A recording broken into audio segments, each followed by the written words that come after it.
Diyos na nagsusupply, nagpapala, Panginoon, tumutugon sa pangangailangan ng bawat isa.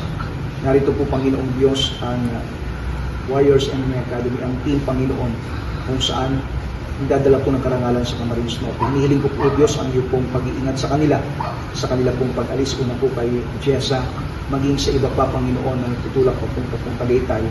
I pray, Lord, for your protection and guidance sa kanilang buhay. Ilayong po sila sa anumang kapamakan, anumang pong hindi po magandang sitwasyon o kalagayan sa kanilang physical na pangangatawan. Give them strength, Lord, patungo sa isang hinahangad na katagumpayan. Alam mo po yung mga sakripisyo, alam mo po, Panginoon, yung mga pagpapagal, mga paghihirap na kanilang pong nadaanan, hindi po ito mababaliwala, Panginoon. Paunin po nila itong inspirasyon upang kanilang ipursige, kanilang pong pagsikapan, ang karangalan na kanilang pong hinahangad. Dalangin ko po, Diyos, ang pagpapalat biyaya, ipagdala mo po, Diyos, maging Panginoon, kay Sir Marlon, kay Ma'am Ana, na kung saan sila po nagtataguyod sa mga pangangailangan ng batang ito. Hinihiling po namin, O Diyos, ang blessing mo, Panginoon, sa mga pangangailangan. Ikaw po ang Diyos na magtutupay. Marami pong salamat, O Diyos, sa iyo po ang lahat ng kapurihan, sa iyo po ang lahat ng karangalan, sa pangalan ng Panginoong Kristo. Amen.